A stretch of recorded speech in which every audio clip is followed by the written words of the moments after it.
Welcome to It's Our Money with Ellen Brown, a look behind the curtain of global finance and monetary control with one of the foremost experts in the field. Author of the bestseller Web of Debt and the Public Bank Solution, Ellen Brown's groundbreaking work began the movement to create new American public banks.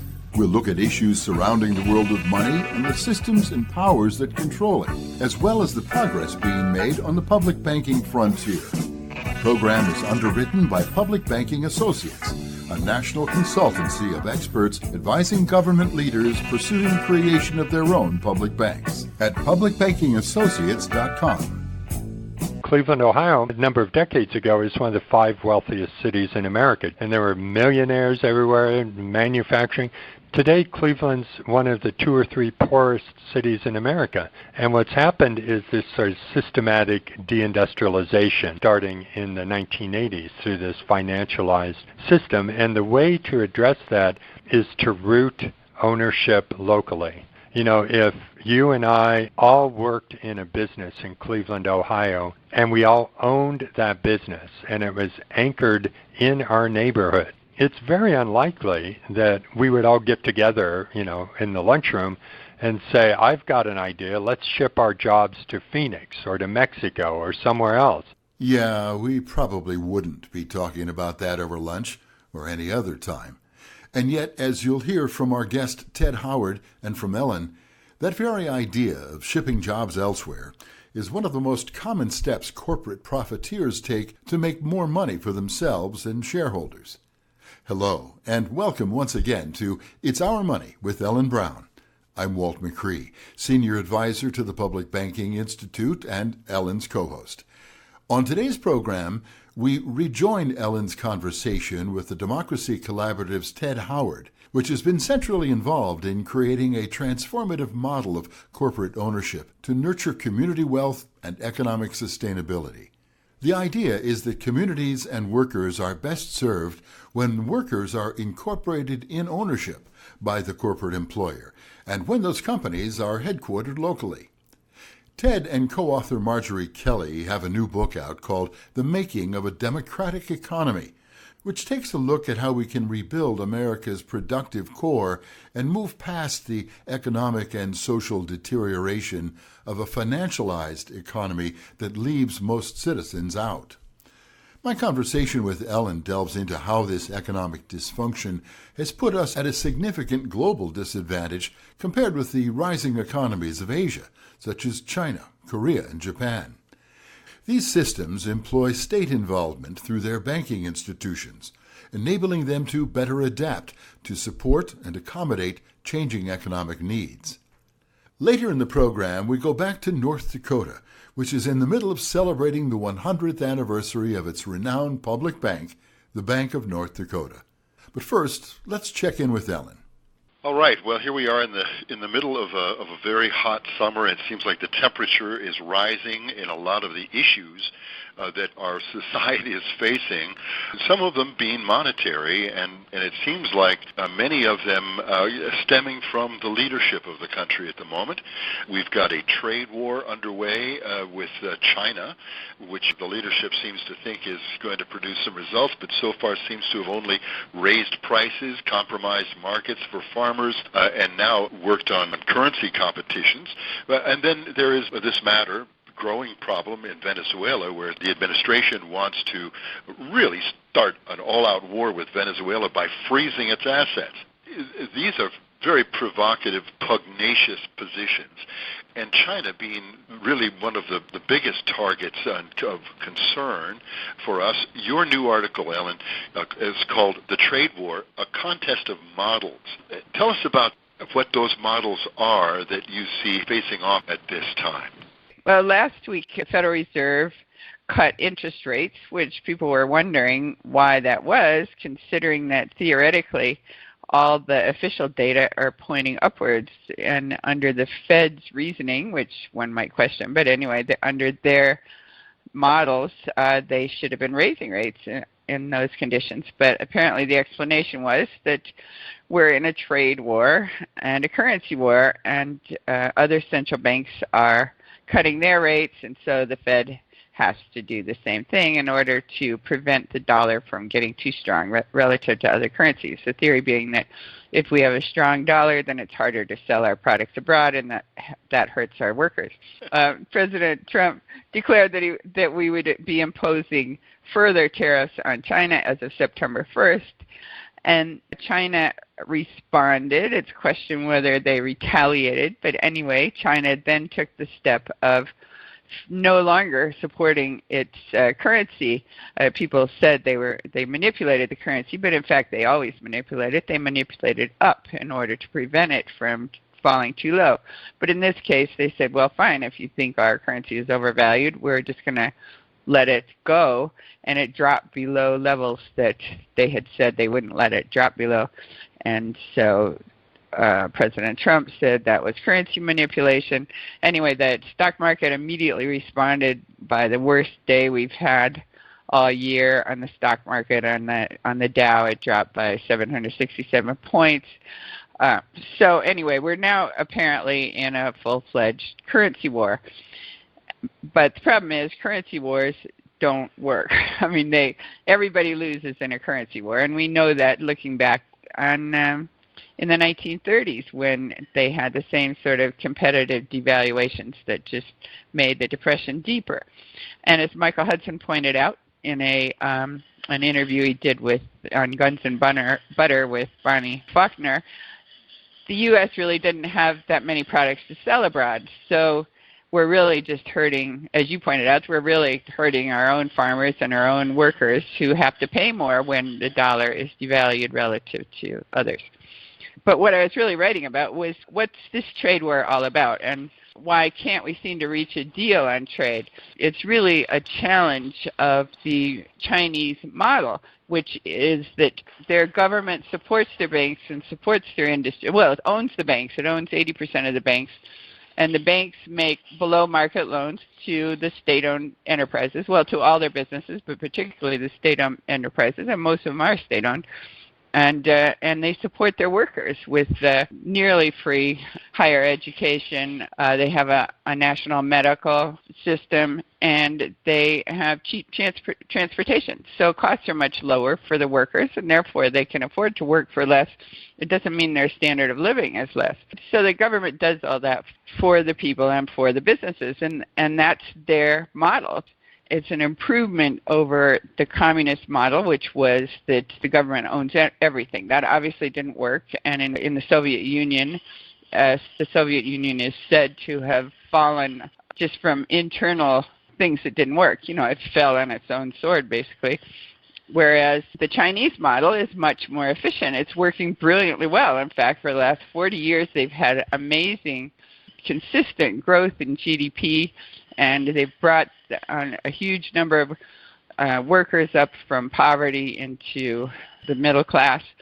So it's working very well for them. And what we're basically saying is that's not fair. You're supporting your industries and you're supporting your workers, and so we want your workers and your industries to have to struggle like ours do. But it was the free market model that actually hollowed out our own manufacturing base and our own economies. So it's like we want to reduce them to our level. And that's what the question is, our model versus their model. Michael Hudson, whom you quote in the article, really characterizes that in a succinct way. You quote him as saying, this is the fight that Trump has against China. He wants to tell it to let the banks run China and have a free market. He says that China has grown rich over the last 50 years by unfair means, with government help and public enterprise. In effect, he wants the Chinese to be as threatened and insecure as American workers are. They should get rid of their public transportation. They should get rid of their subsidies. They should let a lot of their companies go bankrupt so that Americans can buy them. They should have the same kind of free market that has wrecked the U.S. economy. That's what Michael Hudson says. And the whole thing goes, if you trace it farther back, it goes back to the Japanese model, the state-guided market capitalism, which was a great improvement over the communist system. The Japanese realized you didn't have to own everything. You just have to own the commanding heights. And the commanding heights, as they saw it, was the banks, which generate the credit. So if you control the banks, if you can control policy where the bank lending goes. Basically, if you have a public banking system, which is what we're all about, of course, then you can make the economy very viable, but you do it by funding private businesses. So you have, or, they could be private or state-owned, but anyway, the businesses are making their own decisions. You're just giving them credit for specific things below market rates. So that worked really well for the Japanese, and it worked so well that the other South Asian countries started doing it, like particularly Korea, and they came up from nowhere amazingly. And China also got this idea from Japan. So the Western bankers, of course, we managed to bring down the Soviet Union through the Cold War, and then the talk was that, maybe the former Soviet countries could adopt this Japanese model, and this was considered a big threat to the Western neoliberal free market system. So our economists managed to infiltrate. Anyway, somehow the neoliberal model snuck in there, and they did open up their capital markets to investment from the West. And then we had the 1997-98 Asian crisis, when our speculators went in, and like George Soros went in and managed to take their countries down. But China didn't fall for that. So China is now the last man standing. So we've been working on them ever since, trying to worm our way in there. So, I quoted an article in Foreign Affairs where they're saying, we're not going to be able to bring down China the way we brought down Russia. They didn't say it in so many words, but that's what they meant. Like, okay, China's too big. We're going to have to, be nice to them. We're going to have to figure out how to cooperate. But we just want to make sure that they adopt our model, basically. So that's what the whole issue is, whether it's our model or their model, or could we not live in peaceful coexistence?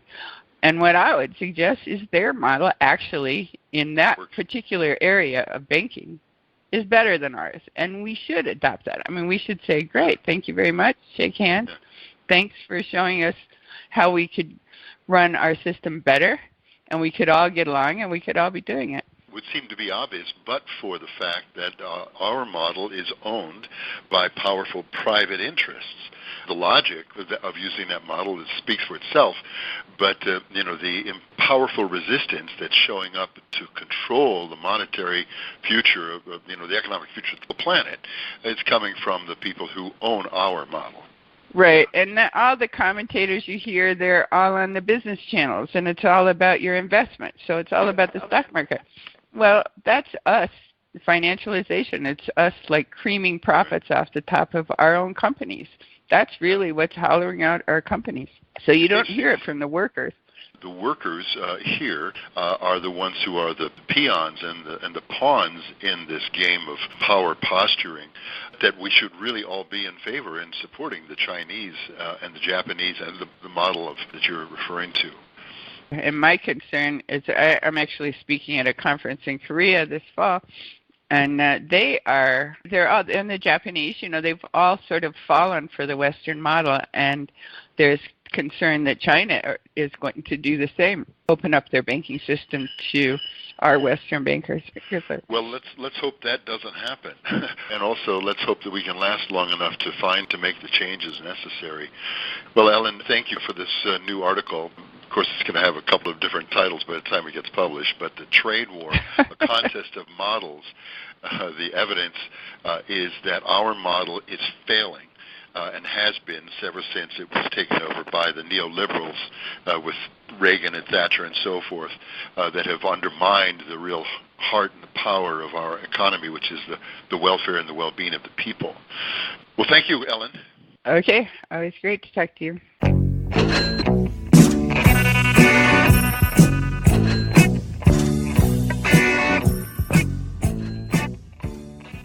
We just heard Ellen talk about how the neoliberal, market-driven, private profit-focused economic model is being outperformed by a number of more successful Asian-based state-supported systems.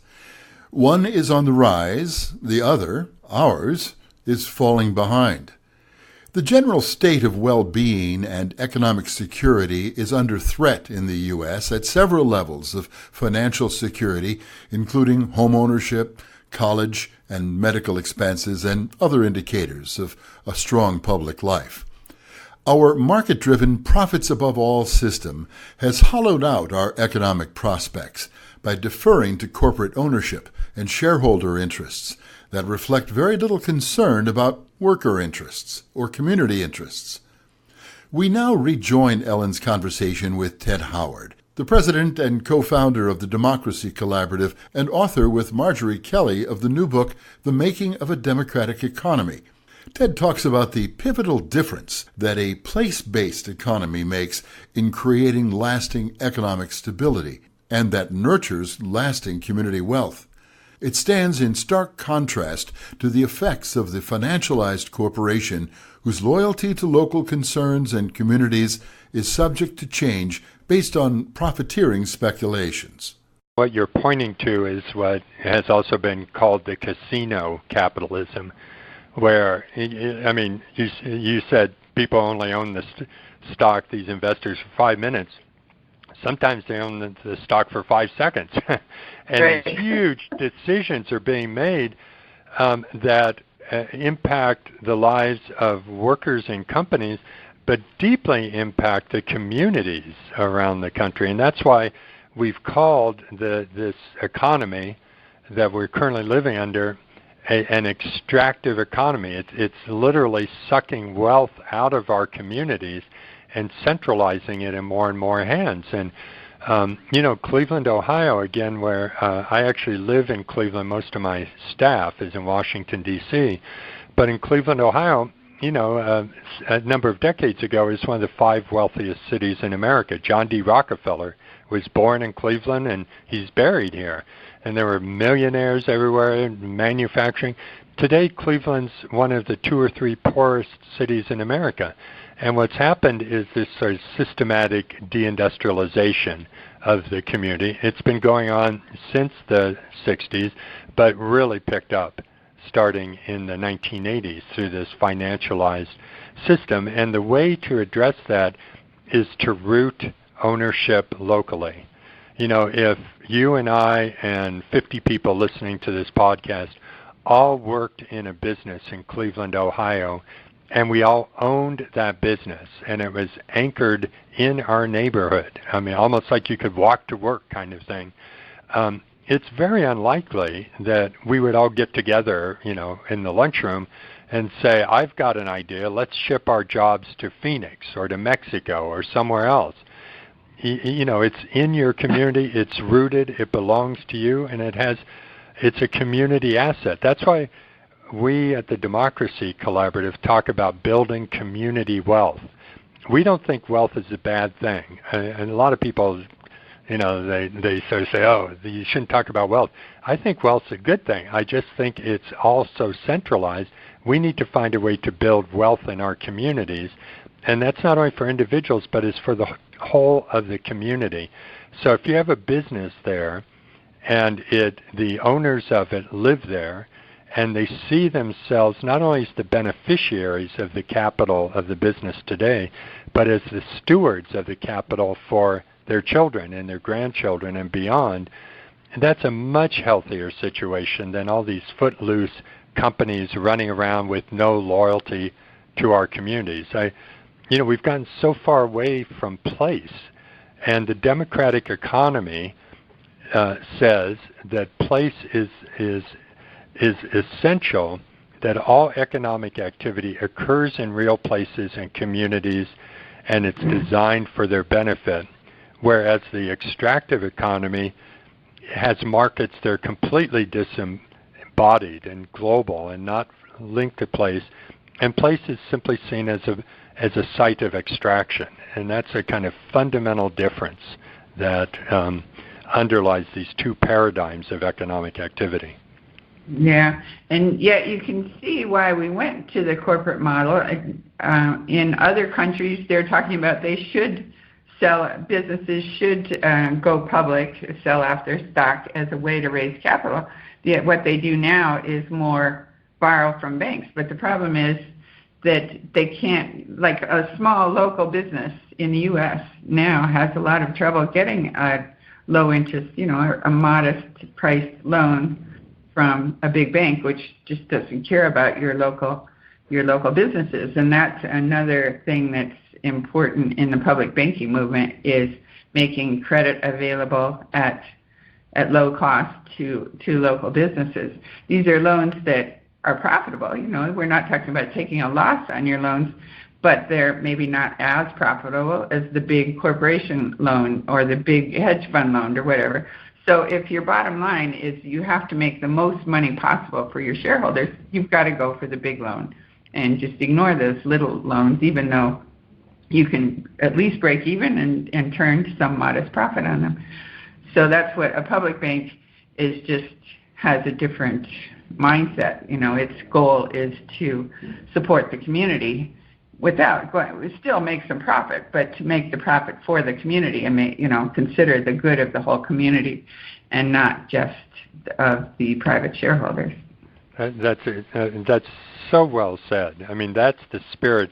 This next election in 2020 in the United States, obviously, Donald Trump wants to have this fought as, he is all for free market and this free economy and so forth. And then there are all these other people, they just want state control of everything. And that's not the distinction at all. There's a real important place for public ownership. But what we're talking about overwhelmingly are businesses rooted in place and in communities that are not predicated upon maximizing shareholder value for the investors and everyone else be damned. So in our Evergreen Companies, the worker cooperatives that I helped start here in Cleveland, those companies have a dual purpose, and it's built into their charter. One, they obviously need to provide professional goods and services and make a profit so that people can have wages and profit sharing and all that. But the companies also have a commitment to create the same opportunity for decent work and good jobs and democratic workplaces for other people in the community who aren't yet employed. And so each company agrees to stream 10% of their profit to a nonprofit holding company, which then uses it to develop new businesses in the communities so that other people can benefit. Most companies are not thinking in that way, and that's just a different mindset and a different principle, and yet these are going to be profit-making companies, and they have a CEO and a board, but they have different values. So for instance, in our Evergreen Companies, the pay ratio between the CEO and the entry-level worker is set at about 5-to-1. The typical Fortune 500 company, the CEO in a recent year was making 301 times the salary of the entry-level worker. Wow. That's just wealth extraction from the company. It's a design principle that we're looking at. How do you intentionally design companies and banks and financial systems and so forth that have these values that reinforce place, that reinforce equity, that benefit people, that have embedded in them a sustainability perspective, so that it's not just dump all your waste in the community and treat it as an externality. So these are design principles, and again, what we're saying in our book is it's a storytelling book. We're seeking to change the narrative around the economy by showing how this is actually being done by people just like you and me and anyone listening to this podcast. I can remember Gar saying, I've gotten to interview him several times, and I remember him saying one problem with the cooperative model is that although your cooperative business may have environmental values, social values, the incorporate built in, the problem is you're competing with other companies that don't. So other companies may be dumping waste into the local river or whatever, cutting corners. And so if you don't cut corners, then you're going to be squeezed out of the market. So I think for that, so we need change at both levels. Like, we need more awareness of what can be done at the local level so people actually do it themselves. Like, in public banking, when we talk about the local level, we're still talking about local legislators, but you're talking about workers who can just change their own company, basically, without getting government involved at all. But it seems to me you still need some local laws or even federal laws or whatever that enforce whatever, protecting the environment or whatever we all agree on that needs to be done, in the community or at different levels. That's exactly right. So public policy, laws, regulation, they're very important in this whole process. And cities can, for instance, reinforce this. They can, when a worker cooperative in a community that, maybe it's providing, some sort of good or service, but it has an environmental concern. When the city puts out contracts, for instance, for vendors, they can award extra points to that company because it's a good environmental citizen. They can reinforce that.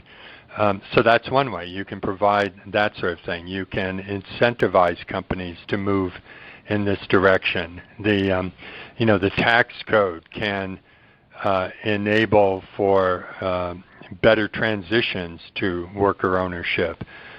We worked with Senator Gillibrand of New York, her office, to help formulate a law that passed and was signed into law, piece of legislation called the Main Street Employment Act. And it had one very simple element which mandated the Small Business Administration, the SBA, which has small business development centers all over the country. There are 900 of them, half of them at universities. And every year they come in touch with about 1 million local businesses and entrepreneurs who are coming to them for technical assistance and advice. And this act mandates that these centers will make information about employee ownership available to everyone who comes to them for technical assistance for their business. And that was just a very simple tweak of how an agency does business that all of a sudden gives you 900 places all over the country that can provide strong information and technical assistance to businesses to move in this new direction. So there are laws, administrative changes, regulations, all of that is very, very important, absolutely. This is a sort of different subject, but it's just something I noticed. You said on page 89 of your book that you were talking about the Green New Deal and that there were negotiations underway to combine the Green New Deal with QE for the planet, which would be a form of quantitative easing that would go into the real economy. But I had an exchange, which I think is great. I definitely think we've got to get them to get on board with quantitative easing.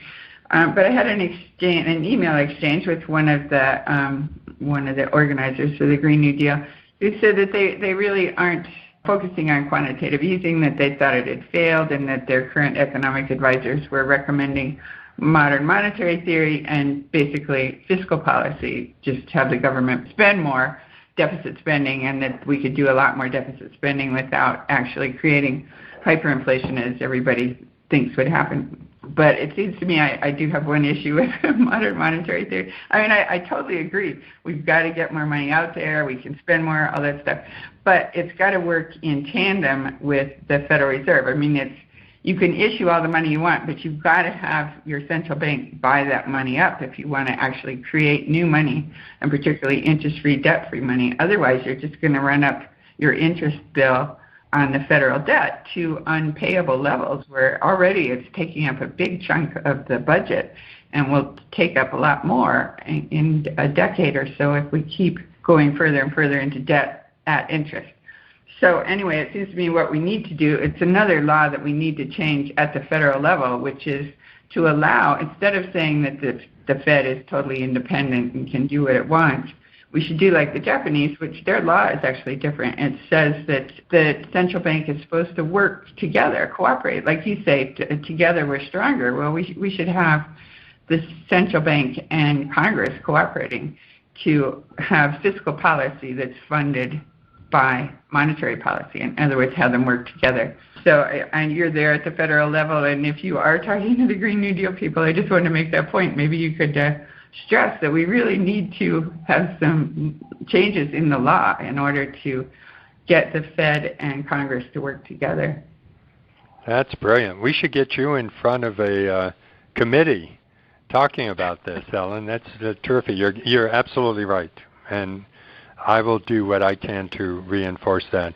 Yeah, I do want to say, while our book really tells stories of communities, the Pine Ridge Reservation and what the Oglala Sioux are putting together in terms of a community wealth strategy on a reservation where the unemployment is, 80, 85, 90%, or inner city Cleveland, or in the Bronx with the largest worker cooperative home care associates of more than 2,000 women in a cooperative so that they can do home care for people who need it in a very exploitative industry but still get good wages. And so while we tell lots of those stories, and that's the intent of the book, it is absolutely true that the kind of policy and legislative reforms that you're pointing to are absolutely needed. As it's like both sides of the hand. You need the models and all that, but you've got to have the legislative piece. And you've, in this podcast, have pointed to a number of places where that's exactly the right thing. The big problem we have is, I go back to how our legislative process has been captured by these corporate capital interests, and that's why this whole effort for a democratic economy, in order to achieve those changes that are so desperately needed, really needs to turn into a kind of political movement, like there have been movements in the past in this country for fundamental change. Yeah, I agree. We probably need another political party. I mean, we've had a two-party system for 100 years, but before that there was the Populist Party, and it was actually a political party that got the Bank of North Dakota passed. First, they had a political party, that the nonpartisan league that was just formed a couple of years before that, and it just inspired the country and won an election, and then they managed to get their bank passed. Whereas right now, when we try to get these public banks set up at a local level, we come up against all sorts of pushback from big banks and, like you say, other interests that are already controlling the government. So I think we do need a party. And you've done a lot of networking, a lot more than we've managed to do, which I think is great. You have an excellent appendix where you've listed different groups that could get together, that could be networking together. You said that we have a movement going on, but it's a silent movement. The players are siloed and don't really know that the others are out there. So we need to network with each other. One problem we've had, I think, or you mentioned this too, that often groups feel competitive with each other. They wind up putting each other down. I remember reading a book on why the alternative healthcare movement failed in the 1990s. The doctors they'd all been trained in the same system, and they were all marching in lockstep, and they wouldn't testify against each other in court. And they just mowed down the alternative people who were actually shooting at each other. They all thought that they had the way and that the others were quacks. It seems to me the first thing we have to do is agree on basic principles. Like in the money reform movement, I've had personally, issues with. Other money reformers have taken shots at me because we don't agree on the solution. And so, I've tried to not shoot back. I just keep pushing on. That is a roadblock. It seems to me is that first we've got to establish some fundamental principles that everyone agrees on, and then just sort of ignore our differences and sign them up. But so how do you propose going around about networking and building a bigger and bigger movement so that we might actually have a political party that might actually succeed?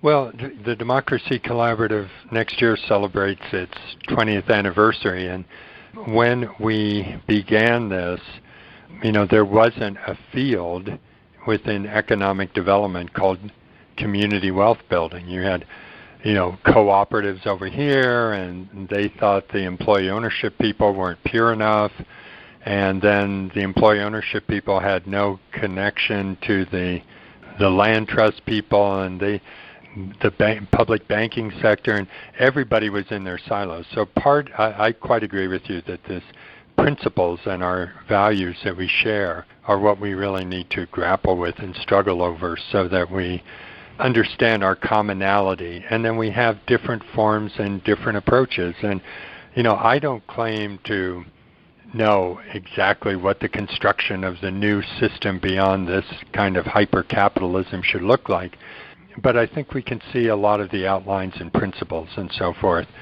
So I agree, becoming very clear on what we're standing for in principle, not just the form of structure we're advocating for, is very important, and then we need a lot of experimentation. Then that whole field, as it's developed all over the country, and it really is all over the country, it needs to start to get married with the kind of explosion of progressive politics that we're seeing in this country. There were just, elections in Chicago, and a very progressive slate actually represent members of the Democratic Socialist Alliance of America, the Bernie Sanders kind of end of the Democratic Party, just swept into power in Chicago along with the mayor. And we're starting to see people running for office. So I think there's a lot of positive energy on the progressive side that is entirely consistent with building a democratic economy. The problem is, I think, lots of the people running for office they're very good on lots of the social issues that we care about, and gender and race and even environmental and so forth, but they haven't really grappled very much with the economic issues and confronted that there's something structurally at the heart of the system. I'm all for instance, the fight for $15 an hour to raise the minimum wage. Absolutely. But we shouldn't think that if we do that is going to get us out of the deep fundamental economic crisis and box that we're in. It's very important to do, but we have to go far beyond that and really talk about who owns the economy. So I think that the energy is moving in our direction. On one hand, you could say this is a very dark time in America, and God knows, just watching the news on a daily basis, it can seem very, very dark. On the other hand, almost the darkness and coming out of the recession of 10 years ago, it's unleashing people's imagination and willingness to experiment and to think boldly. And so in some ways, I'm very heartened about what this time's about, and perhaps how fast some of these ideas can move, as you yourself indicated when you sort of plotted some of the evolution of the thinking that went into the public banking movement that exists right now. Yeah, to us it seems so slow. We've been trying to get these bills passed for a decade. But I remember people writing to me and saying how fast it has moved. If you think, I remember a money reformer writing to me from England quite a while ago, actually, and she said, "You don't know how lucky you are." She said, "We've been trying to get these ideas out there for, I think, ever since the 1920s. She was a social creditor. And, the time is ripe. People are ready to listen to new ideas. And we've got the internet where you can learn so much more than you used to be able to learn. You can do your own research. It really is exciting times in terms of possibilities and change." That's exactly right. And also we need to acknowledge that, again, a place like Cleveland, Ohio, which has seen a kind of collapse of the economy and the extraction of this once wealthy community's wealth, that process of extraction and collapse has been going on for over 50 years. So, we can't think that, in 5 or 6 years we're going to turn around the whole situation. So this is serious, and as my colleague Gar Alperovitz says, if you want to play this game of this sort of fundamental transformation of a system, the ticket in is you need to put decades of your life on the table. And I know you personally, and I know I have, at our ages, we've been putting decades of our life, and now the younger people are going to need to do the same. At the same time, the last chapter of our book is about a small community of 150,000 people in England called Preston, which is an older industrial city. And I first visited Preston in December of 2012. I was invited by city leaders to come there and to talk about a democratic economy and community wealth building and so forth. This is a city very hard hit, in just terrible shape. We call it in the United States a Rust Belt, older industrial city. And the leaders of the city and the institutions, the university and the police administration and the city council and others got together and they said, we're going to make changes here. And they started they're working to build a public bank. They're investing $100 million of public pension money in the local economy. They've changed purchasing to bring 70 million pounds of money that used to go outside of Preston back into the city to buy locally and on and on. And in just 6 short years, Preston has gone from in the bottom 20% of the most deprived communities in all of England to this year, PricewaterhouseCoopers, not exactly a far left-wing, operation, PricewaterhouseCoopers assessed community improvement in the United Kingdom and named Preston as the most improved city in the entire country. So in 6 years, it went from the bottom 20% most deprived.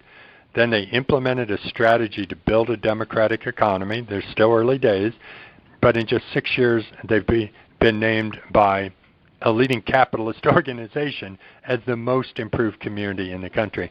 So it shows that while we need to be in this for the long haul, we can actually make substantial changes fairly rapidly if we deploy all of the tools and strategies that are now available to build and make a democratic economy. That's very inspiring. All the stories in your book are very inspiring, and I really enjoyed reading it. It was very provocative, made me think of different things that I hadn't thought about before. So no, I was just going to thank you. I have such respect for your work, so that if you found it provocative and thought-provoking, then I think Marjorie Kelly and I have done our job. And, I hope others will as well. Oh, that's great. And I wish you all the best with your book, and I think you're doing great work, and I've really enjoyed talking to you. Thank you so much, Ellen. Likewise. I've been speaking with Ted Howard, president and co-founder of the Democracy Collaborative and co-author of a cutting-edge book just out called The Making of a Democratic Economy.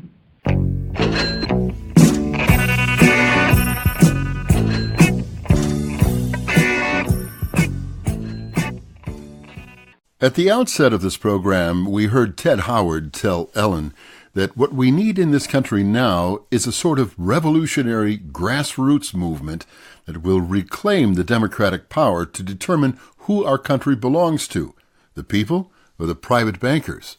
That sort of movement is exactly what took place 100 years ago in North Dakota, when continental America's only publicly owned bank, the Bank of North Dakota, got its start. It's become a paragon of purposeful economic partnering and profitability. It's 100 years old exactly on July 28th. And it's interesting to note that it got started within 90 days after the enabling legislation was passed. So it's appropriate and helpful to take a short look at how that democratically driven institution got its start and what it dealt with along the way. In previous programs here, we've been discussing with the bank's centennial historian, Mike Jacobs, the many very interesting side stories associated with this historic development. We'll return to those side stories individually in future programs, but today we've asked Mike to share an overview op-ed that he wrote for the occasion in the newspaper that he used to serve as editor-in-chief, the Grand Forks Herald. From the beginning of my research for a centennial history of the Bank of North Dakota, the question has been, how can a state so conservative, so very deeply red, establish, sustain, and grow a state-owned bank? It's a complicated question. Certainly, it's not because North Dakotans rushed off to embrace socialism, as the publisher of the Herald warned at the time, and ideologues and historians still sometimes suggest. State ownership is the definition of socialism, and the bank is owned by the state. The idea of the bank may have come from activists who were familiar with socialist ideology. These included Arthur C. Townley, who founded the Nonpartisan League, the farmers' movement that swept to power in 1916, and shortly established what it called the Industrial Program. The phrase has a Soviet smell to it, but the League presented it as an economic development plan. Townley himself had been a Socialist Party organizer, but the party and the man were not loyal to each other. When Townley began organizing the League, the Socialist Party expelled him. A number of League insiders were socialists, but League leaders rejected their ideas about governing the state-owned businesses. Nor were North Dakota voters attracted to the Socialist Party itself. Its best showing in a statewide election was 8% of the vote for president in 1912. Townley was undoubtedly sincere in his desire to make change. He made sacrifices for the League, but he is better understood as a disgruntled entrepreneur than as an ideological socialist. He took the organizing job after his flax farm failed, and as a League leader, he invested its funds in a number of schemes that had little to do with its program. One of his enterprises, the U.S. Sissel Trust, is examined in detail in the current issue of North Dakota History, published by the State Historical Society. Other Leaguers also had business interests. William Lemke, who wrote the legislation creating the bank, had invested heavily in land in Mexico. He involved a number of others in the scheme, including William Langer, initially the League's Attorney General, but later a vocal foe of the early League. In 1928, Langer resurrected the League as a personal political machine, but by that time the League was less interested in economic development than it was in farm relief. Langer's reputation stems from that era, not from his career with the initial NPL government. One real socialist among the Leaguers was Henry Martinson, star of a film about the League's rise called Northern Lights. Martinson served as Assistant State Labor Commissioner for many years, and he never abandoned his faith in what he called the revolution. The North Dakotans who voted for the League were interested in practical solutions to pressing problems, and the League provided one in a state-owned bank. This wasn't an original idea. The fledgling American Republic had a national bank, and in the 20th century, the Federal Reserve System was established. A number of states experimented with state-owned banks. These failed for various reasons. The idea of public banking was in the air, and in North Dakota, the idea took root. Conditions favored the North Dakota Bank, and the bank responded to a real need for capitalism in a developing economy, and its mission statement emphasized economic development. That hasn't changed. Almost a fourth of North Dakotans were immigrants when the League came to power, and many of them were familiar with cooperatives, credit unions, and even public banks. Some of its statewide candidates were University of North Dakota graduates who came in contact with progressive ideas on the campus. The adoption of initiative and referendum statewide aided the League, just as recall brought an end to its power in the state, though not to the institutions it developed. In the 1921 recall election, voters approved the bank but removed the League officials. The winning gubernatorial candidate vowed to continue the bank. The real catalyst, however, was a dysfunctional private banking system. The state had far too many privately owned banks, more than 800 of them in 1920, in a population of about 500,000. Many of them were seriously undercapitalized, and all of them were dependent on Twin Cities banks. At the same time, milling and transportation interests preyed on the state's farmers. A long effort to establish a state-owned terminal elevator failed, and frustrated farmers took matters in their own hands, accepting a program to develop the state's economy by using the state's own financial resources.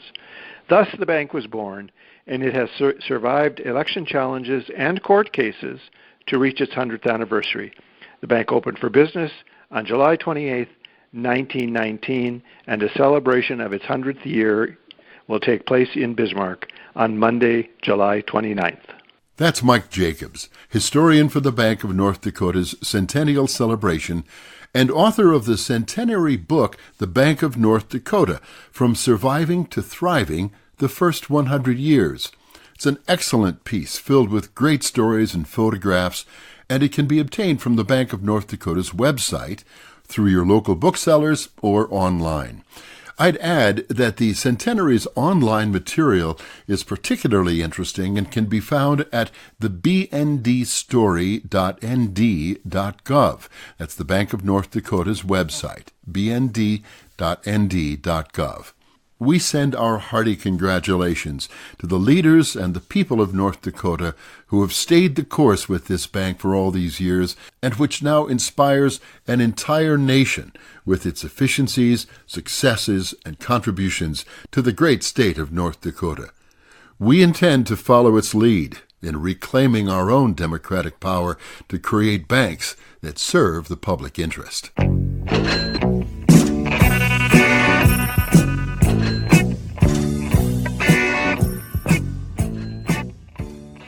In the last few minutes of this program, we're going to take another historical retrospective, this one from our own public banking movement beginnings, which were inspired at the first conference of the Public Banking Institute held in Philadelphia 2012. It was a short speech by a young Canadian that has been heard a few million times because it clearly laid out the reality of how banking interests have taken over national public interests. Victoria Grant's simple renderings of what has taken place in Canada, the U.S., and other countries is worth revisiting. So here is 12-year-old Victoria Grant of Canada. Have you ever wondered why Canada is in debt? Have you ever wondered why the government forces Canadians to pay so many taxes? Have you ever wondered why the bankers from the largest private banks are becoming wealthier and the rest of us are not? Have you ever wondered why the gross national debt is over $800 billion? Or why we are spending $160 million a day on the interest of the national debt? That's $60 billion a year. Have you ever wondered who receives the $60 billion? What I have discovered is the banks and the government have colluded to financially enslave the people of Canada. I will share with you 3 important points of reference, which will hopefully spark enough interest and concern for you to continue the research on your own and to engage your government to stop this criminal act against the people of Canada. First, we will briefly examine the Bank of Canada. Second, we will see how our banking system works today. And lastly, I will offer a viable solution that we can petition our government to implement. A very little known figure in Canadian history is J.L. Grattan McGeer. He was a lawyer, member of Parliament, and Mayor of Vancouver. His contribution to Canada is probably the greatest in our history. He championed the creation of the National Bank of Canada, whose sole purpose is to create and manage Canada's money. It was formed on July 3, 1934, and owned by all Canadians. Until the 1970s, because of the Bank of Canada, Canada's national debt was held at a constant, manageable level, until the government decided to implement what we now have as our modern-day banking system that is robbing the Canadian people. So how are they robbing us? Allow me to explain how our private banks and government work today. First, the Canadian government borrows money from the private banks. They then lend the debt-based money to Canada with compounded interest. The government then continues to increase taxation of Canadians year after year in order to pay back the interest on the exponentially growing national debt. What results is inflation, less real money for Canadians to spend into our economy, and the real money being used to pad the pockets of the banks. Also, the government gave the banks the ability to loan out money that doesn't exist in the form of loans. When a bank gives you a mortgage, which literally means a death pledge, or a loan, they don't actually give you money. They click a key on a computer and generate the fake money out of thin air. They don't actually have it in their bank vaults. Presently, the banks only have $4 billion on reserve, but they have loaned out over $1.5 trillion. To quote Graham Towers, Each and every time a bank makes a loan, a new bank credit is created.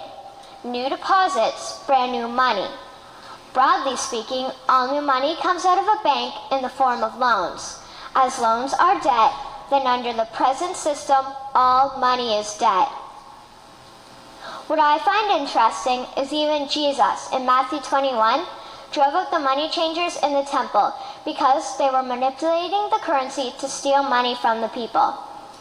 The private banks are just like the money changers in Matthew 21. They are defrauding and robbing the people of Canada, thus their freedom, and they need to be stopped. How should the banking system work? In an infamous interview, Mr. McGeer asked Mr. Towers, "Can you tell me why a government with power to create money should give that power away to a private monopoly and then borrow that which Parliament can create itself back at interest to the point of national bankruptcy?"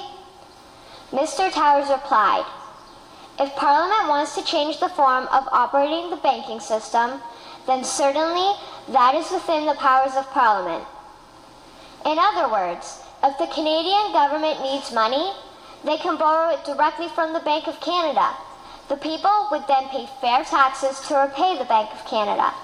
This tax money would in turn get injected back into our economic infrastructure and the debt would be wiped out. Canadians would again prosper with real money as the foundation of our economic structure and not debt money. Regarding the debt money owed to the private banks, such as the Royal Bank, we would simply have the Bank of Canada print the money owing, hand it over to the private banks, and then clear the debt with the Bank of Canada. And yes, we have the power and lawful right to do so. In conclusion, it has become painfully obvious, even for me, a 12-year-old Canadian, that we are being defrauded and robbed by the banking system and a complicit government. What will we do to stop this crime? What will we do to ensure that the next generation will live free and clear of the debt-based economy that enslaves them to the banks? Margaret Mead said the following, and I hope that all of you remember this. "Never doubt that a small group of people can change the world. Indeed, it is the only thing that ever has." Thank you.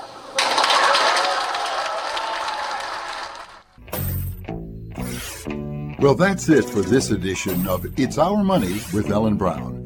Our thanks to our guests, our sponsor, Public Banking Associates, and to you for listening. Be sure to check out Ellen's latest writings on the economy and the changing world of money by visiting ellenbrown.com. And for more information on public banking, visit publicbankinginstitute.org. For information on how local and state government leaders can obtain professional insight and counsel about public banks from key national experts, visit publicbankingassociates.com. I'm Walt McCree. See you next time on It's Our Money with Ellen Brown.